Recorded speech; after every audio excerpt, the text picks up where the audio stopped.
Erev Shabbos Kodesh Parshas Pekudei, and in this parsha we end the book of Shmos and we end the building of the Mishkan. And the question that we must ask is, who built the Mishkan? This was a group of people, a group of Jews that had just left slavery in Egypt. Their hands were still callous from creating bricks and stones and mortar. And how did they go and build a Mishkan, which was fine art, perfect gold, perfect molding? How did that happen? How did they even get this? Where did that talent come from? Where did the know-how come from? I'd like to tell a little story that I heard years and years ago when I was a rabbi in Buffalo, New York. And a man who was a Holocaust survivor told me this little story. He said, I'm an electrician. So I said, yes, I do know that. You're a good electrician. He said, do you know how I became an electrician? So I said, how? And he told me that he was in the concentration camp, Lo Yaleinu, and in that concentration camp, he was actually standing in line to walk into a gas chamber.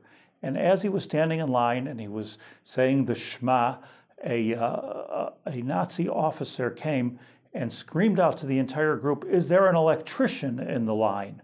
The camp needed an electrician. And he immediately raised his hand and he said to me, I'm not an electrician. I wouldn't know what to do with wires. I had no idea what to do, but I figured whatever I do is better than standing in this line. He said, worst I could do is blow up the camp. So he got out of line and he made pretend he was an electrician and he became an electrician. And that's how he survived the concentration camp, and that's how he survived the war as an electrician. And I thought to myself, who built the Mishkan? The answer is in the pasuk.